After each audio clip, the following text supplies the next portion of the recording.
The best way for learning a new skill is to try and mimic and recreate what other people have done. So in today's video, we are going to do exactly that, and we are going to recreate this graph from The Athletic to show you how you can create these in Python. And as well, we'll cover 3 concepts of what they're doing to make their graphs really stand out. And so to recreate this graph, we need to look at it in 3 sections. The first section is going to be this upper section, which is the title and the legend. And then the next section is this middle section, which has the actual shot chart.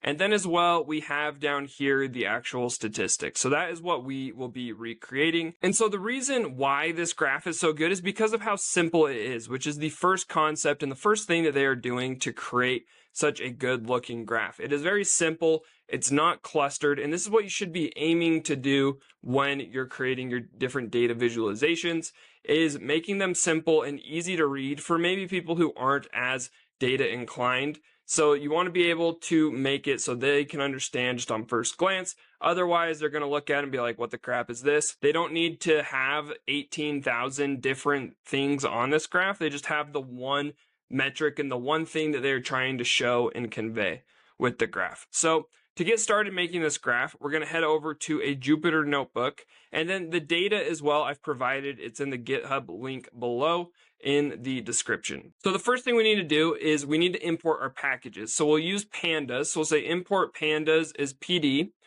and then we'll use matplotlib. So import matplotlib.pyplot as PLT.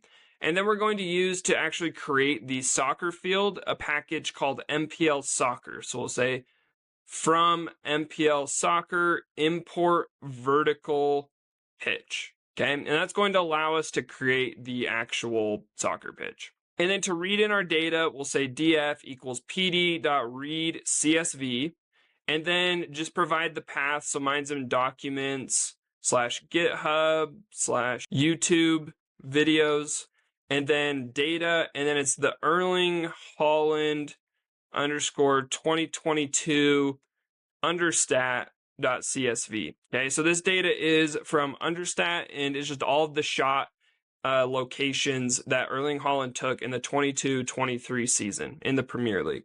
So now run that, and if you do df.head, you can get a kind of quick glance at what this data is. So the data over here, we have each row is a shot, essentially. It has the X and the Y values, and then it also has the expected goal values, and then it has different things like open play, head, and then the result as well. So if it was a goal, a missed shot, a block shot. The one thing about MPL soccer in this data is scaled between 0 and 1. To work with our actual MPL soccer pitch, we need it to be between 0 and 100. So to scale this properly, we'll just say df(x), okay, equals df(x) times 100, and we'll do the same thing for y. So df brackets y equals df, and then the y column times 100. So if you run that, and then if you go rerun this df.head, we have scaled those between 0 and 100 rather than between 0 and 1. So now our last little bit of data work is we need to go and pre-calculate these different statistics. We're just going to use these statistics down here, and as well we're going to calculate this average distance right here. So the first stat we want to calculate is our total shots. So total shots, we just say total shots equals df.shape, okay, and then 0. So df.shape will tell us the number of rows and then the number of columns. And then at the 0 index, that is the number of rows, okay? That is the total length of the data frame. And then we need to do total goals, okay? So we'll say total goals equals, and then we'll filter it down by saying df bracket df result, okay? And then is equal to goal. So this is going to filter it down to only rows that have a goal value in the result. And then we just do dot shape as well. So dot shape 0. And then to get the total expected goals, we're going to say total _xg equals df xg and then dot sum. So that will just sum this column right here. And then the next one we want is the expected goal values per shot. So we're going to recreate this metric right here. And so let's say xg per shot equals, and then we just have to take the total xg and then divide that by the total shots, okay? And then the last metric we're going to calculate is this one right here. So this one's a little bit tricky because they're giving us the actual yard distance, but our metrics are between 0 and 100. So we need to first calculate the point that we're going to plot. Okay, so we're going to calculate the actual scatter point location. And then we're going to use a little bit of math to calculate how many yards our actual data is. So to calculate the point, we'll say points average distance, and then this is just equal to the mean of our x column. So if we say df x dot mean, okay, so that'll give us the average shot distance. And then to get the actual distance, we need to say actual average distance. And so usually a soccer pitch is 120 yards, so we're going to say is equal to 120 minus df x times 1.2. Okay, so we're scaling the x values again by 1.2, so it lines up with 120 yards. And then dot mean like that. So now we can run all of these, and you can see here if we print out the actual average distance, we get 11.72. So that is our yard calculation. It's a little bit different because probably the data they're working with and the data we obtained from Understat are a little bit different. So that is why there's just going to be a little bit of discrepancy just with the different data providers. And so now if we move on to the second concept of what these guys are doing, and that is they are using colors very well in this graph. And so what they're doing is they are limiting the number of colors that are actually on their graph. I mean, outside of the logo, they only have 3 colors. They have a background color and then red and white, okay? That's it. They're not using like eight different colors. They're not trying to make me go and look and try to interpret what each color actually means. They're displaying this graph very cleanly with the color selection. And really when you're creating a data visualization, the goal should not be to overwhelm the viewer or the reader with a ton of information, a ton of colors. You should be trying to help them interpret the data. And so the less colors, the better. Usually you want to aim to be 6 or under with your colors. If you have to have more than 6, it might be best to split it into 2 different visualizations. And go look at all the great graphs that you see like on Twitter or in blog posts, right? They're all going to be very low on colors, but what the colors are going to do is they're going to highlight specifically the point they're trying to make. So in this instance, they're trying to show all of the non-penalty shots for Manchester City in the Premier League. And so that is why they're using these colors. They're showing basically what all the shots are, and then they're using color to highlight ones that are goals. And so now we're going to move on to actually creating this first section of the graph. And so now to actually kind of mimic this color, we're going to create a variable called background color, okay? And then this is equal to, we're going to use a similar black. Ours is a little bit darker. And so the hex code is 0C0D0E. And so the third point of what they're doing is they are very good with their brand consistency. Basically, if you were to remove The Athletic down here from this graph, I could tell you who actually made this graph because of how consistent it is with their brand. So this means that they're using the same font in all of their different visualizations. They're using this kind of scholarly font. It's called Avro, or Avro is what we'll be using to kind of mimic the font. And then as well, they have like these lines in between the numbers. That is very unique to them. And so if they didn't have The Athletic, I could look at it, I'd know what it was. And that is very important with your graphs. You don't want to make graphs that are different, drastically different every single time. It's fine to iterate, but you want to find a style, you want to find a way that helps you produce quality content, and it helps a lot with decision making as well, so you aren't just trying to sit and decide, oh, what font should I use here? But rather you already have that dialed in, and so you're actually focusing on crafting the visualization so that they display the data correctly, rather than trying to make it look like you just used a really cool font. Okay, so that is the third concept of what they're doing. Their branding is always on point and their branding is very consistent. So you want to try to aim that when you're doing data visualization. And then with that consistent branding, people will start to recognize your style, your work, and it really helps with getting your work out there as well. We're going to also use a specific font. So we'll say import matplotlib.fontManager as font manager. And then to import the font, I've also included the font in the GitHub repository. So the font path, we just say is where your GitHub is. So mine's in users, McKay Johns, and then documents/GitHub, and then YouTube-videos. So kind of same path, but instead we're in the fonts directory. And then it's the Arvo and then Arvo-regular, okay? And then .ttf, like that. So this is how you can use custom fonts in your data visualizations. And so now we'll say font props equals font manager dot font properties, and then fname equals font path. So now go ahead and run this, and we have set up our font. And so now we can actually start to create our graphic. So our graphic is broken up into 3 parts, and so that's how we are going to create it. And so we'll just say fig equals plt.figure, okay? And then fig size equals, and we'll do 812, like that. And then we want to do fig.patch and then .set face color, okay? So this is going to set the background color, and that is going to be the background color as well. So now that we've run that, that sets up our actual figure. And so then we just need to create our 3 sections. So to do this, we just say ax1 equals fig.add axes.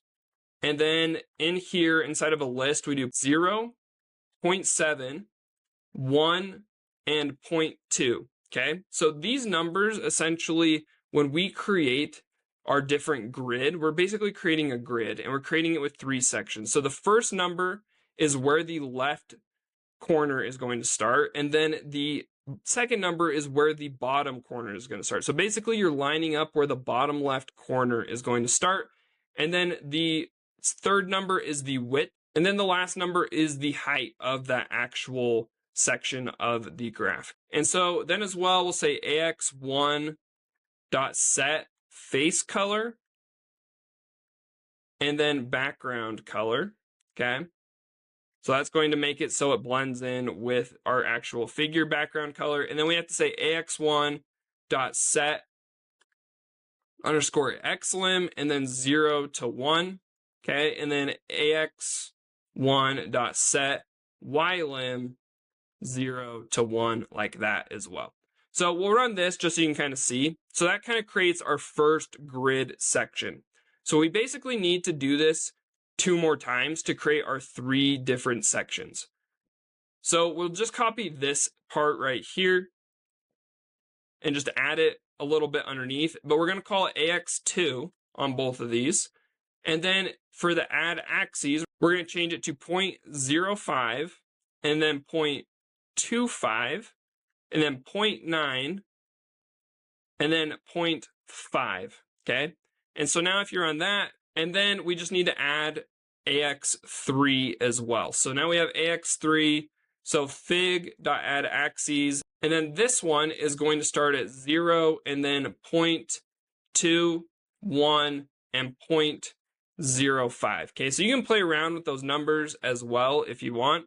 But basically, all we've done is we've set up the background for the actual task. So now what we want to do is we want to start adding the text. So to add text, we just say ax1. So this will add it to our first section, okay? And it's going to say ax1.text. And then we just need to give it x and y values. So x equals 0.5, and then y equals 0.85, okay? S, so this is our actual string value. This is going to be Erling Holland. And then as well, we'll do font size equals 20. The font properties, okay, so this is how we tell it which font we want to use, is going to equal our font props. And then we want the font weight to equal bold. And then the color equal white. And then we'll say HA equals center. So our horizontal alignment is going to be center. So if you run this, you now get Erling Haaland in the title. And so we're going to do this just a couple of times to recreate the text. So it has all non-penalty shots in the Premier League, low quality chance, and goal. Okay. So I'm just going to copy this right here and we'll recreate that last thing. But our data is a little bit different. So we'll say Y is 0.75. And then on this one, it's actually all shots in the Premier League. So we have all of his penalty shots included. If you wanted to, you could exclude them to recreate the exact graphic. So all shots in the Premier League 2022-23. Font size, we're going to switch to 14. Okay. So now we have all shots in the Premier League 2022-2023. And so then we want to add one more text, or actually technically two more texts. So add two more right there.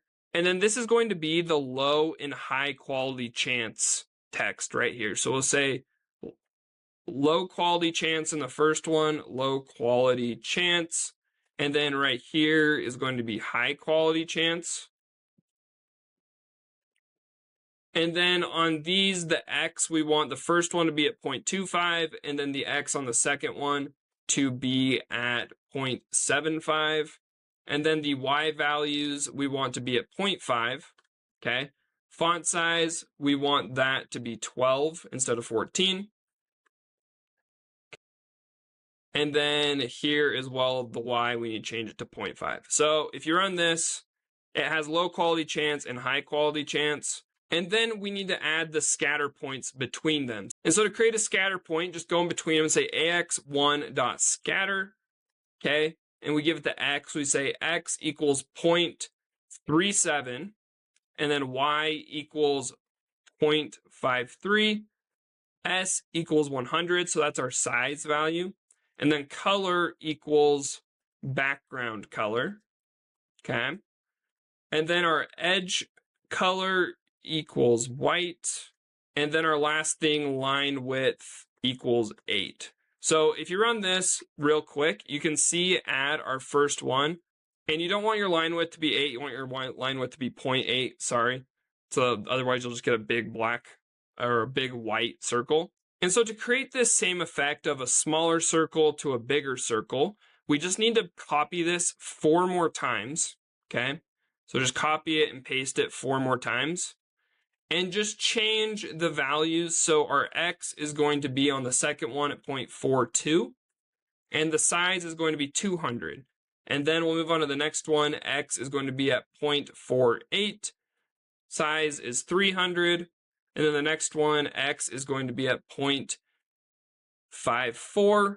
And then size is going to be 400. And then our last one, X is going to be at 0.6. And then our S is going to be 500. Okay. So now if you're on this, we get kind of that same effect of a small circle going up to a big circle.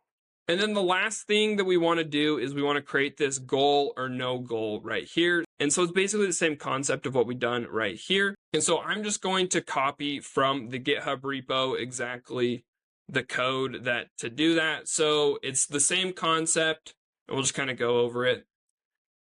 But as you can see, we have the text. Okay, so we line up the text, we give it goal, and then we give it the font properties, font size. Then we create a scatter point with red, and then we give it this alpha value so that it gives it a little bit of transparency. And then the next one is the other scatter point with no alpha because we don't give it a color. The color is the background color. And then the text value, okay, is just the last one, it's no goal. So that is how we create our first section. So we now have goal and no goal. If you want to look at the code and copy it, it's all right there, or you can copy it just directly from the GitHub and paste it in. Okay, so now that we have all of our first section created, let's move on to this next section where we're going to be plotting the actual pitch. And so to plot the pitch, we are going to use MPL Soccer, okay, and we're just going to say pitch equals vertical pitch, okay? And then in here, we need to give it a couple of different arguments to make it so that we can plot it correctly. And so the first one, we want to say pitch type equals opta, okay? And then we want to say half equals true. and then pitch color, so pitch underscore color equals background color. Okay, so it blends in with our actual background. And then we want to say pad bottom equals 0.5. And then the line color equals white. And then our line width equals 0.75. And then the last one, we want to say axis equals true. And then label equals true as well. So if we run that, that's not going to actually plot anything, but it just creates a pitch for us, which we can then actually plot if we say pitch dot draw ax equals ax2. So now go ahead and run that, and as you can see, we have plotted the actual pitch onto our second section of our grid of our canvas. And so now the first thing we're going to do is we're going to plot this average distance right here. So to do that, we are just going to create a scatter point, and we'll just say ax2 dot scatter, and then we want to plot it at like x equals 90, and then y is going to be our points average distance. And then we'll say s equals 100, so it's just a smaller dot. The color equals white. And then the line width equals 0.8, okay? So if you plot that, make sure you have a comma after y equals points average distance, otherwise it won't plot. And it plots the scatter right there. And so to create the kind of line, the lollipop looking effect, we can do ax2 dot plot, and we just do in brackets 90, 90. And then in another set of brackets, we do 100 points average distance. And then the color equals white. And then the line width equals 2. So we'll do that.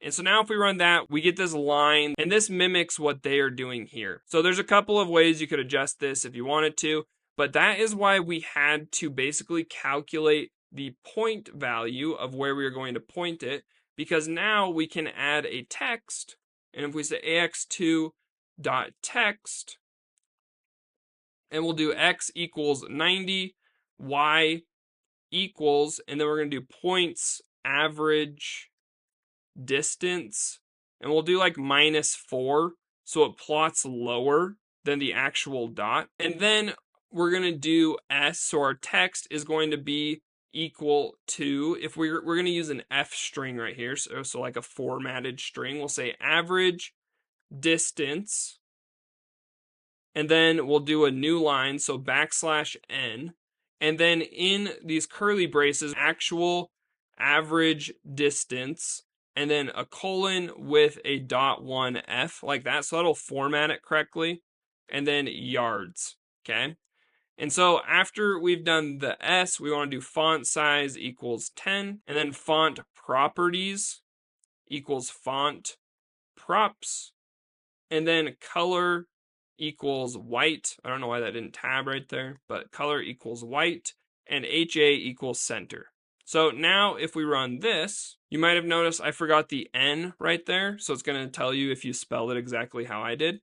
Okay, so average distance 11.7 yards. So that is basically how we would plot that right there, and we can recreate this little thing that they've done here. You can try to recreate it exactly how they have it, but that is how we are going to create our own version of it. And so now to plot all the scatter points, we're just going to use our data frame. So we'll say for x in df, and then .to underscore dict, okay, and orient equals records. So we're doing this so we have a for loop, and we're looping over a dictionary rather than our data frame. And then we just need to create a bunch of scatter points. So we'll say pitch.scatter. And then our x value is going to be x and then x, okay?